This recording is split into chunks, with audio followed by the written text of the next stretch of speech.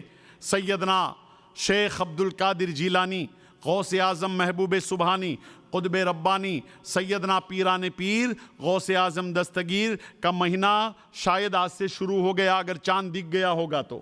چاند نہیں دکھا، کل سے شروع ہو رہا ہے۔ یہ جشن میلاد النبی کی بھی محفل ہے، اور ذکر کی بھی محفل ہے، اور جشن غوث اعظم کی بھی محفل ہے۔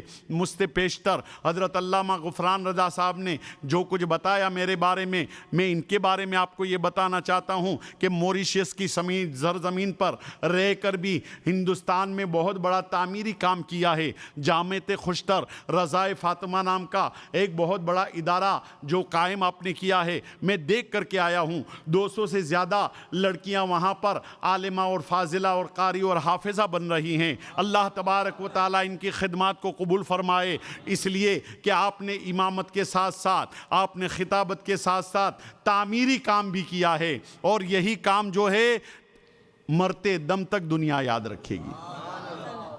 اللہ تبارک و تعالیٰ ان کے اس جذبے کو قائم رکھے۔ اللہ تبارک و تعالیٰ ان کے ساتھ جو جڑے ہوئے لوگ ہیں، اللہ تبارک و تعالیٰ انہیں بھی دین اور دنیا کی نعمتوں سے مالا مال فرمائے۔ سیدنا پیران پیر سیدنا شیخ عبد القادر جیلانی نے ارشاد فرمایا تھا، قدمی حاضی علی رغبت کل ولی اللہ، یعنی میرا قدم جو ہے تمام اولیاء کرام کی گردن پہ ہے۔ تو جتنے بھی اولیاء کاملین پوری دنیا میں تھے، جہاں جہاں تھے، اللہ تبارک و تعالیٰ نے حضور غوث پاک کی آواز کو سب کے کانوں تک پہنچا دیا۔ آپ تو بغداد میں تھے، کوئی ہندوستان میں اللہ والا تھا، کوئی پاکستان میں اللہ والا تھا، کوئی بنگلہ دیش میں اللہ والا تھا، کوئی UK میں اللہ والا تھا، کوئی افریقہ میں اللہ والا تھا۔ جتنی بھی پوری دنیا ہے، ہر جگہ اللہ کے ولی موجود تھے۔ سب کو کے کانوں میں حضور غوث پاک کی آواز اللہ تبارک و تعالیٰ نے پہنچا دی۔ جب غوث پاک کی آواز سب کے کانوں میں پہنچی تو سب نے اپنی گردنوں کو جھکا دیا اور کہا، بل الراس ولینی، اے حضور غوث پاک، آپ کا قدم ہماری گردن پر نہیں بلکہ آپ کا قدم تو ہمارے سر اور آنکھوں کے اوپر ہے۔ لیکن ایک بزرگ تھے، شیخ سنانی علیہ رحمہ، سینکڑوں مرید تھے، وہ غرور سے اکڑ گئے، تکبر سے اکڑ گئے، گھمنڈ پیدا ہو گیا۔ انہوں نے کہا، اے عبد القادر جیلانی، تمہارا قدم میری گردن پر نہیں، تمہارا قدم میری گردن پر نہیں۔ حضور غوث پاک نے ہزاروں میل کی دوری سے ان کی آواز کو سن لیا، ان کو دیکھ کر پہچان بھی لیا، اور آپ کی زبان سے نکل گیا، اے شیخ سنانی، اگر میرا قدم تیری گردن پر نہیں ہے تو پھر تیری گردن پر سور کا قدم ہے، خنجیر کا قدم ہے۔ غوث پاک کی زبان سے نکل گیا۔ حضرت شیخ سنانی کا معاملہ یہ ہوا، 400 مریدوں کو لے کر کے حج کے لیے جانے کا انہوں نے ارادہ کیا۔ سب مریدوں کو لے کر کے حج کے لیے جانے کا ارادہ کیا، نکل پڑے۔ راستے میں ایک عیسائیوں کا گاؤں آیا، عیسائیوں کا گاؤں آیا تو اس گاؤں کی ایک لڑکی کو دیکھا، اس کے اوپر فدا ہو گئے، فدا ہوئے اور اس کے گھر پہنچے۔ اس کے گھر پہنچ کر کے کہا، میں تمہاری بیٹی کے ساتھ نکاح کرنا چاہتا ہوں، اس کے ساتھ شادی کرنا چاہتا ہوں۔ تو اس کے باپ نے کہا، دیکھو ہم عیسائی ہیں اور ہمارا یہ دستور ہے، ہماری قوم کا یہ رواج ہے کہ جو دلہا ہوتا ہے وہ چند دنوں، تھوڑے دن تک اپنے سسرال کی خنجیروں کو چرایا کرتا ہے۔ عیسائی لوگ خنجیر کھاتے ہیں، خنجیر کی جس طرح ہم لوگ اپنے بکریاں پالتے ہیں، ہم لوگ گائیں پالتے ہیں، بھینس پالتے ہیں، اسی طرح عیسائی لوگ خنجیر پالا کرتے ہیں، ان کے بھی ریوڑ ہوتے ہیں خنجیر کے۔ تو کہا چند دن آپ کو خنجیر کو چرانا پڑے گا۔ دیکھیے حضور غوث پاک کی بات تھی، یہ تو ہونا ہی تھا۔ آپ نے خنجیر چرانا شروع کر دیا، خنجیر چرانا شروع کر دیا۔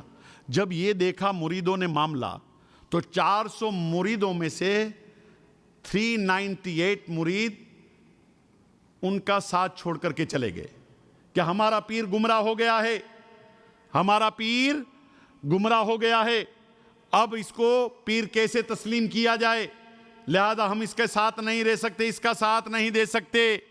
لیکن 2 مخلص مرید تھے, انہوں نے ساتھ نہیں چھوڑا. کہا بھائی اچھے حالت میں ہم نے پیر کو نہیں چھوڑا تو ایسی حالت میں بھی ہم پیر کو نہیں چھوڑ سکتے. یہ عقیدت کی بات ہوتی ہے, یہ مریدوں کی محبت کی بات ہوتی ہے. یہ مطلبی مرید نہیں تھے. آج کل مرید اور پیری کا معاملہ ایسا ہو چکا ہے. لیکن ہمیشہ یاد رکھو, میں ہمیشہ کہتا ہوں, آپ کسی بھی پیر سے وابستہ ہو, کسی بھی شیخ سے وابستہ ہو, کسی بھی مشائخ سے وابستہ ہو, آپ کا شیخ سب سے بڑا ہوتا ہے, آپ کا پیر سب سے افضل ہوتا ہے. اسی طرح دوسروں کا پیر جو ہے وہ اس کے لیے افضل ہے. اپنے پیر کو افضل سمجھ کر کے دوسرے پیر کو چھوٹا مت نہیں سمجھنا چاہیے, دوسرے کے پیر کو چھوٹا نہیں سمجھنا چاہیے, دوسرے کے پیر کی برائی نہیں کرنی چاہیے, دوسرے کے پیر کی توہین نہیں کرنی چاہیے. ہمیشہ یاد رکھو, آپ کسی کی تعظیم کریں تو ٹھیک ہے, کوئی فرق نہیں پڑتا, چاہے مشائخ میں سے کوئی آئے, چاہے علماء میں سے کوئی آئے, چاہے خطیب میں سے کوئی آئے, چاہے سید میں سے کوئی آئے, کوئی بھی آئے, آپ کسی کی تعظیم کرو یا نہ کرو, اس سے کوئی نہیں فرق پڑتا. لیکن ہمیشہ یاد رکھنا, کسی کی توہین مت کرنا, کسی کو نیچا مت دکھانا. آپ کسی کو ملنے جاؤ نہ جاؤ کوئی بات نہیں, کوئی فرق نہیں پڑتا اس سے. لیکن آپ کسی کی خالی توہین کریں گے, کسی کے لیے زبان سے بری بات کر دیں گے, اللہ ناراض ہوگا, اللہ کے رسول ناراض ہوں گے. تو سب کی عزت کیجئے میرے دوستو, عزت کیجئے سب کی تعظیم کیجئے, پیروں سے محبت کیجئے, سیدوں سے محبت کیجئے, اہل بیت سے محبت کیجئے, علماء سے بھی محبت کیجئے. اس لیے کہ جس طریقے سے سیدوں کو اللہ تبارک و تعالیٰ نے وہ مقام و مرتبہ دیا ہے, اللہ کے رسول نے ارشاد فرمایا ہے کہ تم میں 2 چیزیں چھوڑ رہا ہوں, اگر تم اسے مضبوطی سے پکڑو گے تو گمراہ نہیں ہوگے. ایک ہے قرآن, دوسری میری اہل بیت. یہ تو آپ سنتے آئے ہیں. اسی طرح علماء کے بارے میں بھی سن لیجئے, اللہ کے رسول نے ارشاد فرمایا ہے, جس نے کسی عالم کا چہرہ دیکھا اس نے میرا چہرہ دیکھا, جو کسی عالم کی محفل میں بیٹھا وہ میری محفل میں بیٹھا, جس نے کسی عالم کا مصافحہ کیا اس نے میرے ساتھ مصافحہ کیا. یہ عالم کا مرتبہ ہے. عالموں کے بارے میں کہا گیا ہے, اللہ کے رسول نے ارشاد فرمایا ہے, العلماء امتی کا انبیاء بنی اسرائیل, یعنی میری امت کے علماء بنی اسرائیل کے نبیوں کی طرح ہیں. یہ مرتبہ ہے علماء کا. علماء امتی وارثۃ الانبیاء, یعنی اللہ کے رسول نے علماء کو اپنا وارث بتایا ہے, علماء کو وارث بتایا. اس لیے کوئی بھی عالم ہو اس کی عزت کیجئے, اس کی تعظیم کیجئے, اور حسب حیثیت آپ اس کی مدد کیجئے. میرے دوستو, عالم کی بھی عزت ضروری ہے, پیر کی بھی عزت ضروری ہے, لیکن کسی کی بھی توہین مت کیجئے, نہ پیروں کی توہین کیجئے, نہ عالموں کی توہین کیجئے. اللہ تبارک و تعالیٰ آپ کو میری اس بات پر عمل کرنے کی توفیق عطا فرمائے. تو 2 مریدوں نے ساتھ نہیں چھوڑا. دیکھیے, کسی بھی اللہ والے کسی عالم کے پاس بیٹھو تو زبان کی حفاظت کرو, اور کسی اللہ والے کے پاس بیٹھو تو دل کی حفاظت کرو. اس لیے کہ اللہ والا دل کے حالات سے واقف ہوتا ہے. حضور پیران پیر سیدنا شیخ عبد القادر جیلانی نے فرمایا, نظر تو الی بلاد اللہ جمان کا خردلۃ الی حکم اتصالی, میں دنیا کے تمام شہروں کو اس طرح دیکھ رہا ہوں جیسے ہتھیلی میں رائی کا دانہ. کوئی سمجھے تو کیا سمجھے, کوئی جانے تو کیا جانے. 2 عالم کی خبر رکھتا ہے دیوانہ محمد کا, 2 عالم کی خبر رکھتا ہے دیوانہ محمد کا. تو حضرت شیخ سنانی کھنجیریں چرانے لگے, 2 مریدوں نے ساتھ نہیں چھوڑا. ارے یار, ہمارا پیر بافیض تھا, اس کی زبان سے نکل جاتا تھا ہو جاتا, متقی تھا, پرہیزگار تھا, متقی تھا, پرہیزگار تھا. اب ایسی حالت میں ساتھ نہیں چھوڑا. شاید حضور غوث پاک کی تعظیم نہیں کی, آپ کے غوث پاک کے فرمان کی, اس وجہ سے ایسا ہو گیا ہوگا. اس کو تو معلوم نہیں تھا حضور غوث پاک نے کیا کہا ہے. کھنجیریں چرانے لگے. اب ایک مرتبہ کھنجیر کا چھوٹا بچہ, شام کا وقت تھا, واپس آ رہے تھے گاؤں کی طرف. اب اندھیرا قریب تھا, مغرب سورج غروب ہونے والا تھا, لہذا ایک کھنجیر کے بچے کو کانٹا لگا تو وہ چل نہیں رہا تھا. سوچا یہ آہستہ آہستہ چلے گا تو دیر ہو جائے گی گاؤں پہنچنے میں, اس لیے آپ نے وہ کھنجیر کو اپنے کاندھے پر اٹھا لیا. غوث پاک کی بات تھی وہ ثابت ہو گئی. گوس پاک نے کہا تھا نا اگر میرا قدم نہیں تو خنجر کا قدم تمہارے کاندھوں پر ہوگا. خنجر کو کاندھے پر اٹھا لیا. جب یہ حالت دیکھا دونوں مریدوں نے تو بغداد شریف کی طرف منہ کیا اور کہا حضور غوث پاک ہمارے پیر کو معاف کر دیجئے, ہم پیر کی طرف سے معافی مانگتے ہیں, ہمارے پیر سے بھول ہو گئی, ہمارے پیر سے گستاخی ہو گئی, اے حضور غوث پاک ہمارے پیر کو معاف کر دیجئے. جب مریدوں کی آواز حضور غوث پاک کے کانوں میں پہنچی کہ شیخ سنانی کے مرید رو رو کر کے مجھ سے سفارش چاہتے ہیں, معافی کے طلبگار ہیں, تو حضور غوث پاک کو رحم آ گیا اور پیر کو معاف کر دیا. جیسے ہی دل سے معاف کر دیا حضرت شیخ سنانی کو ہوش آ گیا, خنجر کو پھینک دیا. خنجر کو پھینکنے کے بعد آپ نے توبہ کی, دونوں مریدوں سے کہا مجھے بارگاہ غوث میں جلدی سے لے چلو, بارگاہ غوث میں لے چلو. حضور غوث پاک کی بارگاہ میں جب پہنچے, بغداد شریف کی جب حد میں داخل ہوئے, دونوں مریدوں سے کہا دیکھو میں بارگاہ غوث کا مجرم ہوں, میں بارگاہ غوث کا مجرم ہوں, لہذا ایک کام کرو میرے ہاتھ پاؤں میں رسی باندھ دو جیسے قیدی کو باندھی جاتی ہے, میرے منہ کو سیاہ کر دو, کالا کر دو, میں نے بڑی خطا کی ہے, بڑی لغزش کی ہے, بڑی بھول کی ہے. حضور غوث پاک کی بارگاہ میں اس طریقے سے جانا چاہتا ہوں جیسے ایک قیدی جاتا ہے. مریدوں نے آپ کے ہاتھ پاؤں کو باندھ دیا, منہ کے اوپر چہرے کو کالا کر دیا. جب حضور غوث پاک کی بارگاہ میں شیخ سنانی حاضر ہوئے, حضور غوث پاک نے دیکھا کہ شیخ سنانی اس حالت میں مجھے ملنے کے لیے آیا ہے. حضور غوث پاک کھڑے ہو گئے, آگے بڑھ کے شیخ سنانی کو سینے سے لگا دیا اور ان کی جو ولایت چھین لی گئی تھی اس کو واپس کر دیا, اس کو واپس کر دیا.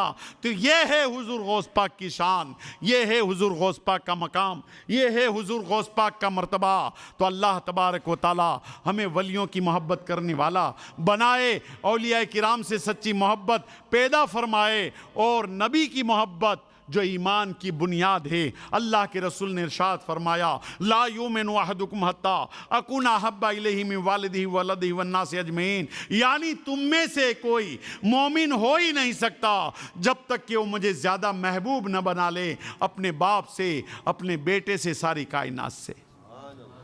باپ سے زیادہ کس سے محبت کرو؟ رسول پاک سے. اولاد سے زیادہ کس سے محبت کرو؟ رسول پاک سے. بیوی سے زیادہ کس سے محبت کرو؟ رسول پاک سے. پوری کائنات سے زیادہ محبت کرو رسول پاک سے محبت کرو, اس لیے کہ رسول پاک کی محبت یہ ایمان کی بنیاد ہے. رسول کی سچی محبت یہ ایمان کا دار و مدار اسی کے اوپر ہے. جتنی سچی محبت ہوگی اولیاء کرام کے بارے میں جو میں نے آیت کریمہ پیش کی ہے خطبے کے بعد, الا ان اولیاء اللہ لا خوف علیہم ولا هم یحزنون الذین آمنوا وکانوا یتقون. الا ان اولیاء اللہ, علماء کرام سے آپ سنتے رہتے ہیں, سب اسی ایک آیت کے اوپر بیان کرتے ہیں. بلا شبہ بے شک اللہ کے ولیوں کو نہ کسی چیز کا خوف ہے, نہ کسی چیز کا ڈر ہے, نہ انہیں کسی چیز کا غم ہے. لیکن آگے کی آیت کیا ہے؟ الذین آمنوا وکانوا یتقون. اللہ کا ولی کون ہے؟ جو ایمان لائے اور جو تقوی کی زندگی اختیار کرے. اور دریا کے اوپر چلنے کی پہچان اگر ولی ہوتی تو حضور غریب نواز کے سامنے وہ جادوگر آیا تھا جے پال جوگی, وہ تو اڑتا ہوا آیا تھا, اڑتا ہوا آیا تھا, تو کیا وہ اللہ کا ولی ہو سکتا ہے؟ وہ تو مسلمان بھی نہیں تھا. غریب نواز کو نکالنے کے لیے آیا تھا, غریب نواز کو بھگانے کے لیے آیا تھا. تو ہوا میں اڑنا یہ ولی کی پہچان نہیں ہے. جادو جس کے پاس ہوتا ہے, شیطانی طاقت جس کے پاس ہوتی ہے, وہ بھی ہوا میں اڑ سکتے ہیں, وہ بھی پانی کے اوپر چل سکتے ہیں. یہ ولی کی پہچان نہیں ہے. ولی کی پہچان تو یہ ہے, غریب نواز کو دیکھ لیجئے, وہ اللہ کے سچے ولی ہیں. اور آپ کو بھی جے پال جوگی کے سامنے اس کا مقابلہ کرنے کے لیے اڑنے کی ضرورت نہیں پڑی کہ یہ اڑتا ہوا مجھے آیا ہے میرے پاس تو میں بھی اڑ کر کے اپنی کرامت دکھاؤں, اپنا پرچہ دکھاؤں. غریب نواز نہیں اڑے, بلکہ اپنی آپ کی جو جوتے تھے جس کو کھڑاؤ کہا جاتا تھا, اس سے کہا اے میری کھڑاؤ, یہ جے پال جوگی اڑتا ہوا آیا ہے مجھے اپنا چمتکار دکھانے کے لیے, یہاں سے بھگانے کے لیے. اے کھڑاؤ تو اڑنے لگ اور اس کو یہاں سے بھگا. غریب نواز کی کھڑاؤ جیسے ہی کہا ہوا میں اڑنے لگی, اور جے پال جوگی کے سر پہ ٹپا ٹپ